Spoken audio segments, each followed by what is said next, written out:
Welcome to Gen 2 Stories. Before we dive into today's powerful story, don't forget to like, comment, and subscribe to our channel.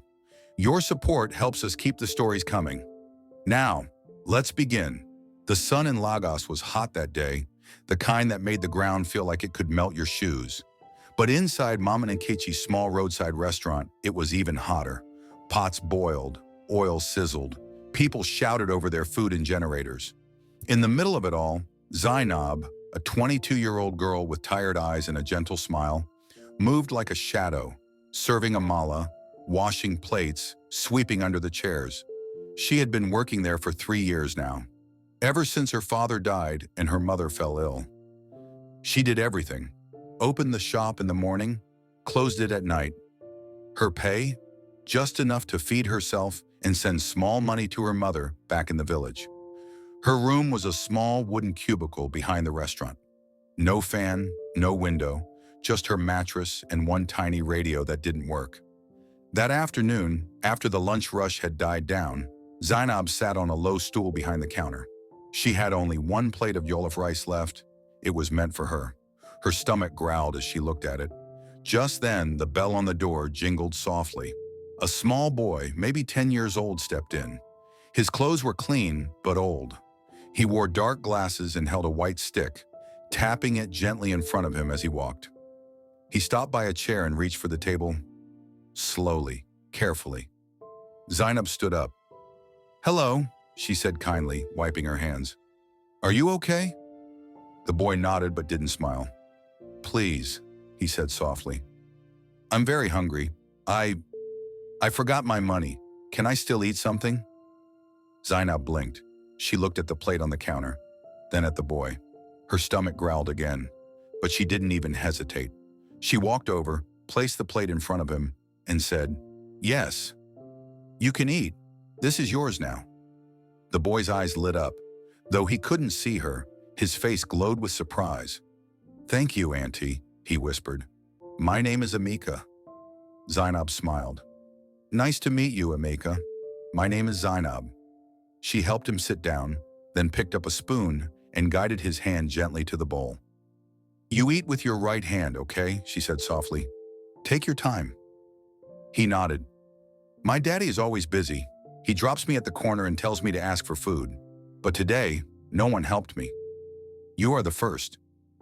Zainab paused. She looked out the dusty window. The street was mostly empty, just passing Okadas and Danfo buses. What kind of father sends a blind boy out alone? She shook her head. "Eat, Amaka, don't worry." What she didn't know, what no one in the restaurant knew, was that across the road in a parked black SUV with tinted windows, a man was watching. Tall, dark, and silent, he sat in the back seat wearing a gold wristwatch and sunglasses. His driver didn't speak. After a while, the man said just one thing. "She passed." The next day, Amaka came back. Same clothes, same shy smile. Zainab was sweeping the floor when he came in. "Hello again," he said. She smiled wide. "You remembered me?" He nodded. "Yes, you are the nice auntie. I was hoping to see you." Zainab laughed, a little surprised. No customer had ever said that before. She quickly made him a plate of beans and plantain and sat beside him as he ate. They talked about his favorite songs, how he loved the sound of rain, and how he could tell when people were smiling just by how they spoke. Zainab was amazed. This boy saw with his heart.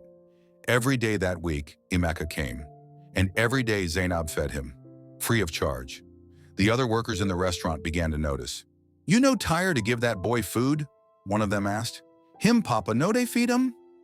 Zainab only said, "It's not his fault." On the 7th day, something strange happened. A man walked into the restaurant. He wore a black caftan, clean-shaven, eyes hidden behind dark glasses. He looked around, then sat at a corner table near the window. He didn't order anything. He just sat and watched. Zainab served other customers, but her eyes kept going back to him. Something about him felt important, or dangerous. Then Amika came in. He found his seat like always, smiling when Zainab greeted him. She brought him food and a bottle of cold water, and while Amika ate, that man never blinked.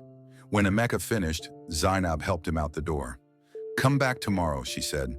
I will, Emeka smiled. She turned back, but the strange man was gone, just an empty seat and a small white envelope on the table. Inside it was a note, written in neat, careful handwriting. Your kindness has been seen.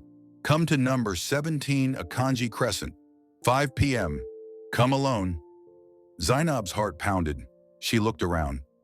Was someone playing a trick on her? No name, no number, just an address. She clutched the envelope to her chest. Later that night, under a flickering bulb, Zainab sat on her bed and stared at the note again. What if it was a scam? What if it was something worse? But something inside her whispered, go. The next day, Zainab couldn't stop thinking about the letter. Number 17, Akanji Crescent. She asked a Kiki rider near the restaurant, pretending to be curious. Ah, the man said. That big house near the mango trees? Oga Kalu's place. Zainab frowned. Who is Oga Kalu? You don't know him? He's one rich man like that. Billionaire, but very private. People say he's not friendly. Zainab's throat went dry. She almost didn't go. But at 4:30 p.m., she washed her face, wore her cleanest wrapper, and left the restaurant quietly. She didn't tell anyone. Her legs trembled as the Kiki dropped her at a tall black gate with golden letters. 17 Akanji Crescent. There were no guards, just a camera that slowly turned toward her. The gate opened. No sound, no questions. Zainab walked in. The compound was large and quiet. Mango trees lined the path, and a marble fountain stood in the middle, its water sparkling like diamonds in the sun. The mansion was tall, wide, and painted snow white, but something about it felt empty. Zainab walked up the steps and stopped. The door opened on its own. Inside stood a man she had seen before. Dark caftan, gold wristwatch, serious face. The same man from the restaurant. He spoke. Welcome, Zainab. Her heart thudded. Sir, how do you know my name? He didn't answer. Instead, he stepped aside and said, Please, come in. The living room was like nothing she had ever seen. Velvet chairs, huge glass windows, golden chandeliers. She didn't sit. She didn't speak. The man looked at her and said calmly, I've been watching you. Zainab gasped. What? Why? Because of Emeka. Zainab's eyes widened. You know him? I'm his father. Silence. She stared. But why would you send him alone? The man nodded slowly. Because I needed to see who cared for him, without knowing who he was. Zainab stepped back. You tested me? He looked at her, eyes soft now. Number I observed you. You passed a test you never knew you were taking. Zainab didn't know what to say. Then she heard a laugh, a small, sweet, familiar laugh. Zainab! She turned. Emeka was there, wearing neat new clothes, his cane gone, holding the hand of a kind-looking older woman. He ran toward her. Zainab dropped to her knees, hugged him tightly. You're okay, she whispered. Yes, he beamed. Daddy told me you were coming. Tears rolled down her cheeks. The man, Chief Kalu, watched quietly. I built businesses, he said, but forgot how to build trust. I gave to the rich, but not to the right people. He walked closer. You gave my son food when you had nothing. You made him laugh. You taught him to smile again. That is priceless. Zainab wiped her face. I just did what anyone should do. No, he replied. You did what most people wouldn't. He turned to the woman beside Emeka. This is Nanny Said. She's helped raise Emeka since he was born. But now, he needs someone else too. He looked at Zainab. You. Zainab froze. Sir? Chief Kalu continued. I want you to become Emeka's full-time caretaker and tutor. You'll live here, be trained, and paid very well. She couldn't speak. I'll also enroll you in school, whatever you want to study. Degree, diploma, even cooking, anything. You'll never go hungry again. Zainab stared at the floor. This couldn't be real. All this for kindness? She stammered. Sir, I don't know what to say. He smiled for the first time. Say yes. Zainab looked at Emeka, who held her hand and whispered, "Please don't leave me." She smiled through tears. "I won't." Just then, one of the maids standing at the doorway narrowed her eyes. Her name was Ngozi. She had worked for Chief Kalu for 6 years. She believed she deserved more. More attention, more power. Now this girl, this common waitress, was getting everything? She turned and walked away, her heels clicking hard on the marble. Something in her mind whispered, "This girl thinks she's lucky. Let's see how long that luck lasts." Zainab had no idea trouble was already watching, but for now she only saw the light. She stood in the hallway of a mansion she never dreamed of entering, her apron gone, her burdens lighter, all because of a plate of food and a heart that gave without expecting anything back. Zainab had never slept on a bed that soft before. Her room in the mansion was bigger than Mama Nkichi's entire restaurant. It had a fan, a window, even its own bathroom. There was a bookshelf and a soft pink chair by the corner. But Zainab didn't care about any of that. What made her heart full was Amika, laughing, learning, holding her hand during walks in the garden. Every morning she helped him read Braille letters and taught him how to fold his clothes. He told her when he was scared, and she told him stories when the power went out. For the first time in years, Zainab felt seen, but someone else was watching too. Ngozi. Ngozi was older than Zainab, sharp-faced, well-dressed, and always silent around the boss. But in the kitchen, she grumbled. "I've been here 6 years, she hissed to another maid. "Now this small rat comes in and the Oga is smiling every day? What charm is that?" The others stayed quiet. They knew Ngozi could be dangerous. One day, Ngozi walked into the kitchen with a smirk.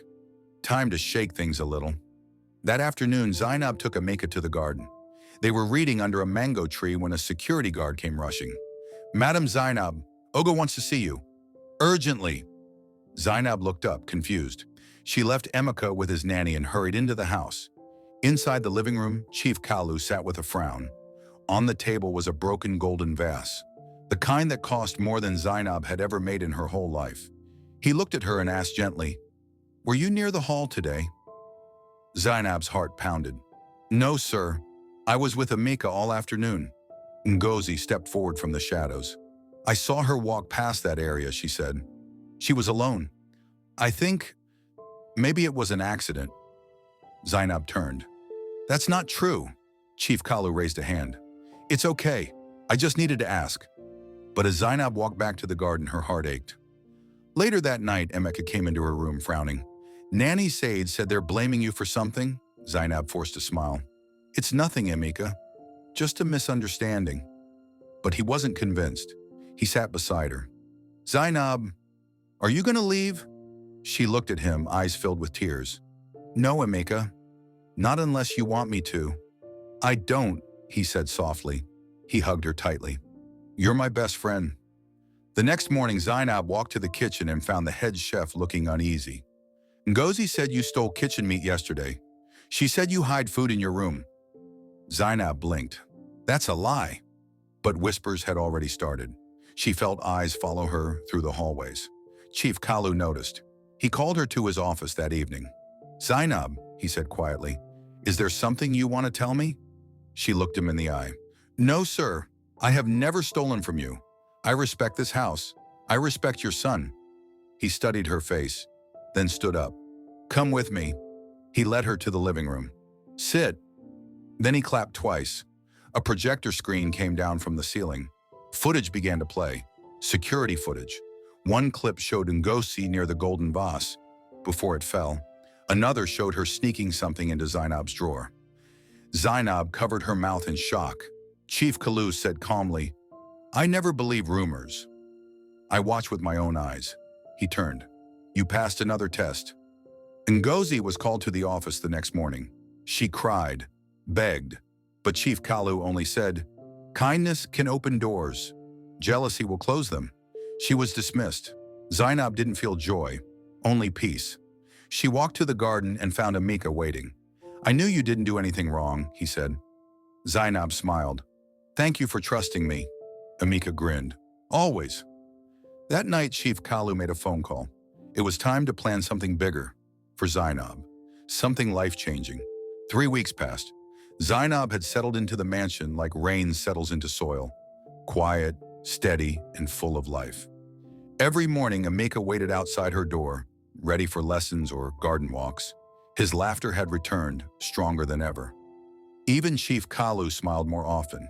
He had become quieter too, watching, thinking.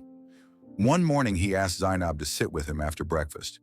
"Zainab," he began, "how old were you when your father died?" She hesitated. "17, sir." "And your mother?" "She's still alive. She's sick. I send her money every week." He nodded slowly. Then he asked, "If you could do anything in this world, anything at all, what would you do?" Zainab blinked. No one had ever asked her that before. She thought for a moment, then said gently, "I would help children who are like Emeka and girls like me, the ones who are forgotten." There was a long silence. Then Chief Kalu stood. "Follow me." They walked to a side room Zainab had never entered before. Inside was a long table with folders, documents, and a large screen showing architectural drawings. Across the top of the drawings were the words, "The Emeka Foundation, a home for hope." Zainab gasped. Chief Kalu turned to her. "This is what I've been working on. A school, a home, a center for blind and abandoned children across Nigeria." She stared at the blueprints. "It's beautiful." Then he handed her a folder. She opened it and froze. Her name was printed at the top. Director Zainab Yusuf. She looked up, stunned. "Sir, I can't, I'm just..." "You're not just anything," he said firmly. "You're the reason this idea became real." Zainab's lips trembled. "But I didn't do anything big." "You gave one child your last meal," he said. "And in doing so, you gave me my son back."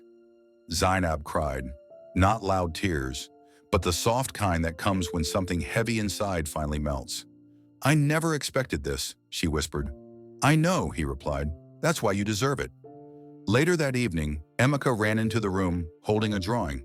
He had drawn a picture of him and Zainab beside a big building with smiling kids. He handed it to her proudly. "This is our school," he said. "Will you teach there too?" Zainab knelt down, hugged him tight, and said, "Yes, forever." Across town at a busy event center, plans were already underway. A grand launch was coming, and Zainab had no idea what surprise was still waiting for her. Because kindness doesn't just plant seeds. Sometimes it builds empires. The sun rose early on the day of the launch. The city buzzed with excitement. Banners flew over street poles. Invitations were delivered in gold-trimmed envelopes. The press gathered outside the newest building in town, the Emeka Foundation, Home for Hope. Inside, everything glowed. Polished tiles, colorful murals, reading corners, and soft music playing gently through the hall. Children in clean uniforms waited with shy smiles. Zainab stood at the mirror in her room, trembling. Her dress was soft blue with tiny silver beads. Her hair had been braided neatly by one of the staff. She looked like someone else. "Are you ready?" asked Nanny Said from the door. Zainab turned, her voice shaking. "I don't know how to walk in front of all those people." Said smiled. "You walked through fire with grace. Now walk through joy with pride." Outside, Chief Kalu waited beside Emeka. Cameras clicked. Journalists whispered, "That's the girl, the waitress." As Zainab stepped out of the car, time slowed. Every head turned, every lens focused. Chief Kalu stepped forward, held out his arm. She took it. Together, they walked into the hall. The ceremony began. Children sang. Emeka gave a short speech. Then Chief Kalu stepped to the mic. He told the story. How a rich man once sent his blind son into the world to find true kindness. How one woman with no riches and no fame became the answer to a broken heart. How a small act, a plate of food, changed the course of their lives forever. People wiped tears. Some gasped, many clapped. Then he called Zainab forward. She stood behind the microphone, hands shaking. "I don't have many words," she said quietly, "but I want every girl out there who thinks she's forgotten to know this. You matter. Your kindness is not small. It can move mountains." Thunderous applause. Just as the ceremony ended, Chief Kalu turned to her and whispered, "There's one more thing." He held up a small key. gold with a red ribbon tied to it. "This is for your mother," he said. "A house, fully paid for. Doctors ready, nurses hired. She'll never suffer again." Zainab's hands flew to her mouth. Then he gave her another envelope. Inside, an official document. Full scholarship to study early childhood education at a top university abroad. Zainab broke down right there on the stage. She cried, not out of sadness, but from joy that couldn't be explained in words. Emika ran to her, hugging her waist. "You're my hero," he whispered. The press captured the moment. The poor waitress who fed a blind child. Now standing on a stage, not as a servant, but as a leader, a mother, and a symbol of hope. Later that night, Zainab sat under the stars beside Emeka. He held her hand. "Will we still eat jollof together in the kitchen?" he asked. She laughed softly. "Every Sunday," he smiled. "Even when you're big and famous?" She nodded. "Always." They sat there, two souls once forgotten by the world, now shining brighter than the moon above them. Kindness needs no audience, but when it's real, it will be seen by the right eyes, at the right time. If this story touched your heart, please like, comment, and subscribe. Kindness is power, and share it with someone you love.